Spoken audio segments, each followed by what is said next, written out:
விஜயனின் பதிலை கேட்ட கார்த்திகிற்கு முதலில் ஆச்சரியமாக இருந்தது. ஆனால் உடனே அது ஒரு பெரிய விஷயமே இல்லை என்பது போல் அவனுக்கு தோன்ற ஆரம்பித்தது. இவ்வளவுதானா என்று மெல்லிய புன்னகையுடன் கார்த்திக் விஜயனின் தோளில் தட்டினான். இதுக்குதான் நீங்க இவ்வளவு பயந்தீங்களா விஜயன்?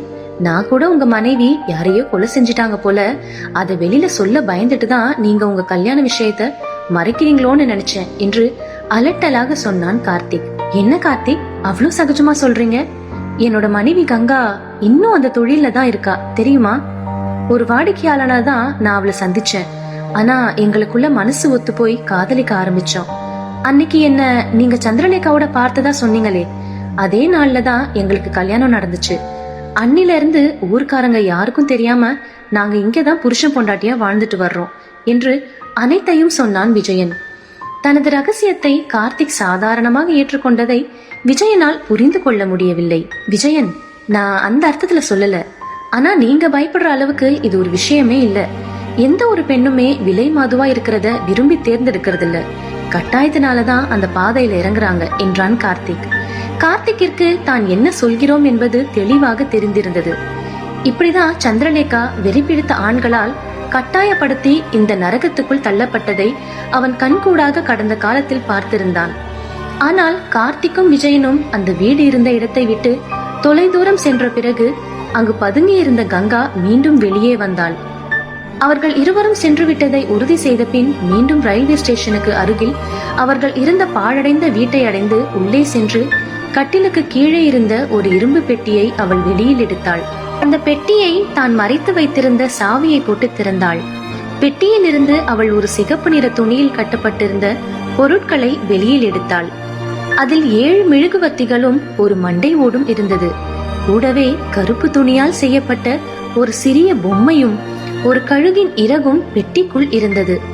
கங்கா அந்த பொருட்களை எல்லாம் ஒரு சிகப்பு வளையத்துக்குள் வைத்தாள். அந்த 7 மெழுகுவர்த்திகளையும் வளையத்தை சுற்றி ஏற்றிவிட்டு அவள் கண்களை மூடி முணுமுணுக்க ஆரம்பித்தாள். தீய சக்திகளே, நான் மன்றாடி கேட்கிறேன், என்னை வழி நடத்துங்கள், எனக்கான வழியை காட்டுங்கள் என்று சொல்லி அவள் வாயில் ஏதோ மந்திரங்களை முணுமுணுத்தாள். சிறிது நேரத்தில் அந்த அறையில் ஒரு மயான அமைதி நிலவியது. மெழுகுவர்த்திகளால் பரவியிருந்த மஞ்சள் நிற வெளிச்சத்தில் ஒரு பெண்ணின் நிழல் ஒன்று தெரிய ஆரம்பித்தது.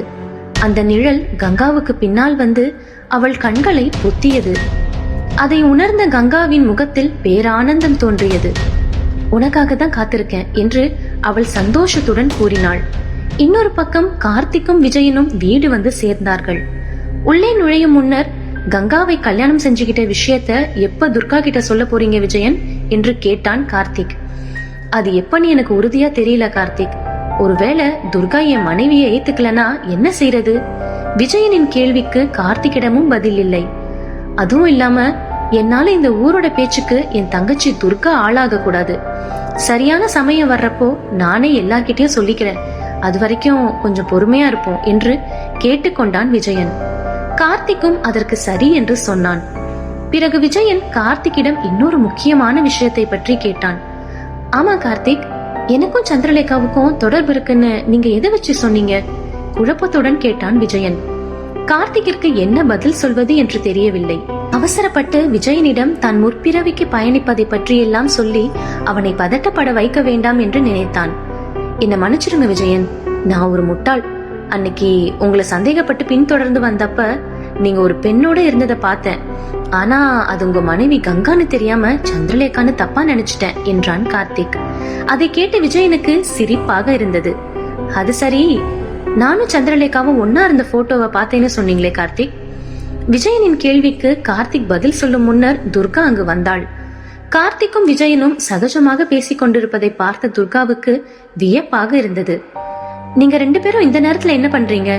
காலையில தான் சண்டை போட்டுட்டு இருந்தீங்க, அதுக்குள்ள ஒண்ணு சேர்ந்துட்டீங்களா? இருவரிடமும் புரியாமல் கேட்டாள் துர்கா. அது ஒரு சின்ன மனஸ்தாபம், நாங்க பேசி சரி செஞ்சுக்கிட்டோம். நீ போய் படு துர்கா என்றான் விஜயன். ஒரு கணம் இருவரையும் பார்த்துவிட்டு துர்கா அங்கிருந்து சென்றாள். கார்த்திக்கும் விஜயனும் அறைக்குள் வந்தார்கள். கார்த்திக் விஜயனிடம் அந்த டைரியை பற்றி கேட்க நினைத்தான். விஜயன், அன்னைக்கு இந்த ரூம்ல நான் ஒரு டைரி பார்த்தேன். அதுல நான் சந்திரலேகாவை கட்டுப்படுத்த முயற்சி செஞ்சு தோத்துட்டேன்னு எழுதி இருந்துச்சு. அதனாலதான் உங்க மேல சந்தேகப்பட்டுட்டேன். அந்த டைரியோட ரகசியம் என்ன விஜயன்? நிதானமாக கேட்டான் கார்த்திக். விஜயன் அதற்கு பதில் சொல்ல தயாரானான். கார்த்திக், அந்த டைரி என்னுடையது கிடையாது. அது என் அப்பாவோட டைரி. அது தலைமுறை தலைமுறையா எங்க கிட்ட இருந்துட்டு வருது. அந்த டைரியில காலபைரவர் கோயில் பத்தின ரகசியங்களும் சந்திரலேகாவை கட்டுப்படுத்துற விஷயங்களும் அடங்கி இருக்குன்னு எங்க அப்பா சொல்லியிருக்காரு. அப்படி அவர் சந்திரலேகாவை கட்டுப்படுத்த முயற்சி செஞ்சப்ப முதல் முறை தோத்து போயிட்டாரு. ஆனா அடுத்த முறை சந்திரலேகா எங்க அப்பாவை கொன்னுட்டா என்றான் விஜயன்.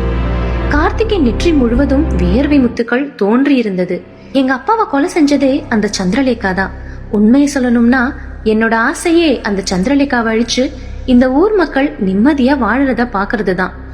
ஆனா எங்க அப்பாவுக்கு அந்த புத்தகத்தை பத்தி தெரிஞ்ச அளவுக்கு சின்ன பையனா இருந்த எனக்கு அதை பத்தி பெருசா தெரியாம போயிருச்சு என்று வருத்தப்பட்டான் விஜயன்.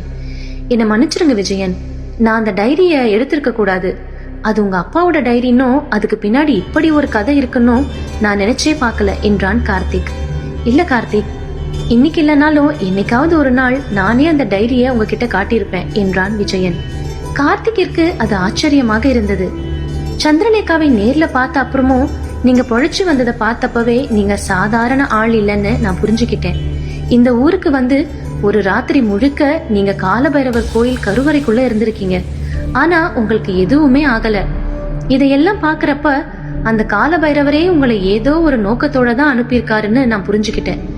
உங்க ஒருத்தரால மட்டும்தான் இந்த கிராமத்தை காப்பாத்த முடியும்னு எனக்கு தெரியும். விஜயனின் வாயிலிருந்த வார்த்தைகள் அருவி போல வந்து விழுந்தன.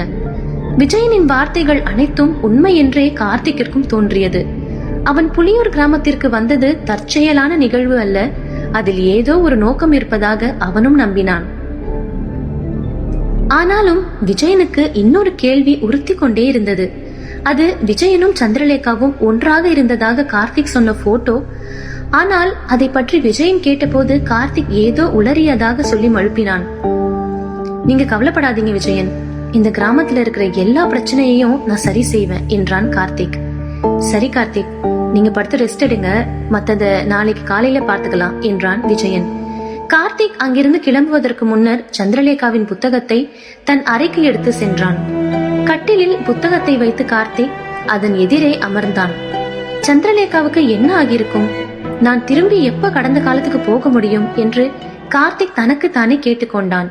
அப்போது ஜன்னல் வழியாக அடித்த மெல்லிய காற்றில் புத்தகத்தின் பக்கங்கள் படபடத்து ஒவ்வொன்றாக திரும்பியது. கார்த்திக் புத்தகத்தின் மீது கை வைத்தவுடன் காற்று மெல்ல நிற்க ஆரம்பித்தது. நடப்பவையெல்லாம் கார்த்திக்கிற்கு வித்தியாசமாக இருந்தது. அவன் மெதுவாக புத்தகத்தின் பக்கங்களை திருப்பிய போது ஆச்சரியத்தில் அவன் கண்கள் விரிந்தன. அந்த புத்தகத்தில் தானாக எழுத்துக்கள் எழுதப்படுவதை பார்த்த அவன் அதிர்ச்சி அடைந்தான். யாரோ ஒருவர் பேனாவில் எழுதுவதைப் போல சிகப்பு நிறத்தில் அதில் வார்த்தைகள் படிய ஆரம்பித்தன. ஆனால் சுற்றும் முற்றும் ஒருவரும் இல்லாததால் கார்த்திக் அச்சமடைந்தான். கார்த்திக் அந்த புத்தகத்தில் என்ன எழுதப்படுகிறது என்று வாசிக்க முடிவு செய்தான். அதில் அவன் கடந்த காலத்தில் என்னென்ன விஷயங்களை எல்லாம் பார்த்தானோ அவை எல்லாம் எழுதப்பட்டு கொண்டிருப்பதை அவன் உணர்ந்தான். அந்த பக்கம் முழுக்க எழுதப்பட்டு முடிக்க கார்த்திக் வேகமாக அடுத்த பக்கத்தை திருப்பினான். அதிலும் தானாகவே எழுத்துக்கள் படிய ஆரம்பித்தது. கார்த்திக் அனைத்தையும் கவனமாக படித்தான். அதில் சந்திரலேகா தன் திருமணத்தில் இருந்து ஓடி போனது முதல் அவள் விலை மாதுவாக ஆகப்பட்டது வரை எழுதப்பட்டது. இது என்ன மாயாஜாலம்? இது எப்படி சாத்தியம்? ஒருவேளை இதெல்லாம் மர்ம மனிதனோட வேலையா என்று குழம்பினான் கார்த்திக். மர்ம மனிதன் தான் தன்னை கடந்த காலத்திற்கு அனுப்பியது. ஒருவேளை இதுவும் அவரின் வேலையாக இருக்குமோ என்று கார்த்திக் எண்ணினான். அப்போது அவனுக்கு இன்னொரு விஷயமும் மூளைக்கு தோன்றியது. நான் கடந்த காலத்துக்கு போய் பார்த்தப்போ நடந்த விஷயங்கள் எல்லாம் இந்த புத்தகத்துல எழுதப்பட்டதுன்னா நாங்க இருந்து வந்த அப்புறம் நடந்த விஷயங்களும் எழுதப்படும் என்று நினைத்த போது அவன் முகத்தில் திடீரென்று ஒரு உற்சாகம் பிறந்தது. அவன் உடனே அடுத்தடுத்த பக்கங்களை திருப்பினான். ஆனால் அதில் எதுவுமே எழுதப்படவில்லை. கடைசியாக சந்திரலேகாவை காப்பாற்ற முயற்சி செய்து நிகழ்காலத்துக்கு வந்தது வரையில் மட்டுமே அந்த புத்தகத்தில் எழுதப்பட்டிருந்தது.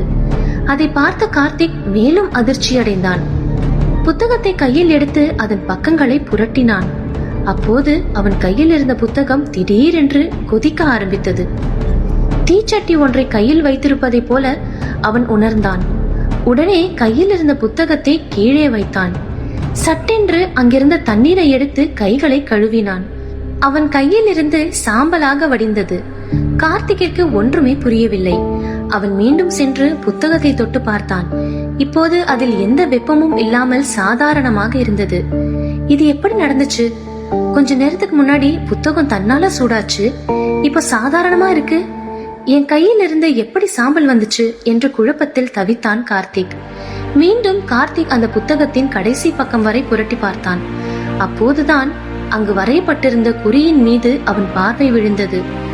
அவனை நிகழ்காலத்தில் இருந்து கடந்த காலத்துக்கும், கடந்த காலத்திலிருந்து நிகழ்காலத்துக்கும் அழைத்து சென்ற கால சக்கரத்தின் கதவை போலவே ஒரு ஓவியம் அங்கு வரையப்பட்டிருப்பதை பார்த்து கார்த்திக் வியந்தான். அது அவன் பார்த்த அதே கதவுதான் என்பது தெளிவாக தெரிந்தது. அதற்கு கீழே எங்கோ இருப்பதும் எதிரிலே இருப்பதும் ஒன்றுதான் என்று தானாக சிகப்பு மையில் எழுதப்பட்டது. அந்த வார்த்தைகள் எதை பற்றி சொல்கிறது என்று கார்த்திக்கிற்கு புரியவில்லை. ஆனால் ஒன்று மட்டும் அவனுக்கு தெளிவாக தெரிந்தது. தான் கடந்த காலத்தில் பார்த்த நிகழ்வுகள் மட்டுமே இந்த புத்தகத்தில் எழுதப்படுகிறது என்று அவன் கண்டுபிடித்தான். ஆனாலும் காலச்சக்கரத்தின் கதவிற்கு கீழே எழுதப்பட்ட வாக்கியத்திற்கு அவனால் அர்த்தம் கண்டுபிடிக்க முடியவில்லை. நீண்ட நேரமாக அந்த வார்த்தைகளையே திரும்பி திரும்பி தனக்குள் சொல்லி பார்த்து கொண்டிருந்தான். ஆனால் அதன் அர்த்தம் என்னவாக இருக்கும்? எப்படி அந்த வார்த்தைகள் தானாக புத்தகத்தில் எழுதப்பட்டது என்று அவனுக்கு புரியாமல் இருந்தது. ஒரு கட்டத்தில் அதை பற்றியே யோசித்துக் கொண்டிருந்த கார்த்திக் சோர்வடைந்தான். அப்படியே மெத்தையில் தூங்கி விழுந்தான். புலியூரின் அனைத்து வீடுகளிலும் விளக்குகள் அணைக்கப்பட்டு அந்த கிராமத்தையே இருளும் பனியும் சூழ்ந்திருந்தது. அந்த நடுசாம நேரத்தில் விஜயனின் வீட்டிற்கு வெளியே 7-8 தெருநாய்கள் வட்டமடித்து ஊளைகளை எழுப்பிக் கொண்டிருந்தன. விஜயன் தன்னை மறந்து தனது அறையில் தூங்கிக் கொண்டிருந்தான். கார்த்திக்கும் மேலே இருக்கும் அறையில் படுத்திருந்தான். சரியாக தூக்கம் வராமல் கார்த்திக் புரண்டு புரண்டு படுத்து பார்த்து கொண்டிருந்தான். அப்போதுதான் அவனது அறையில் லேசாக மல்லிகை பூவின் மனம் வருவதை அவன் உணர்ந்தான். தனது அறையில் யாரோ இருப்பதை போல அவனுக்கு தோன்றியது. அந்த மல்லிகையின் மனம் அவன் மூளைக்கு பரவியது. சட்டென்று எழுந்த கார்த்திக், சந்திரலேகா என்று கத்தினான். கார்த்திக்கின் அறைக்குள் இருப்பது யார்? அவனுக்கு என்ன ஆபத்து நேரப்போகிறது? தொடர்ந்து கேளுங்கள். சந்திரலேகா. இந்த வீடியோவை லைக் பண்ணுங்கள், உங்கள் ஃப்ரெண்ட்ஸ்க்கும் ஷேர் பண்ணுங்கள், அப்புறம் எங்கள் சேனலை சப்ஸ்கிரைப் பண்ணுங்கள்.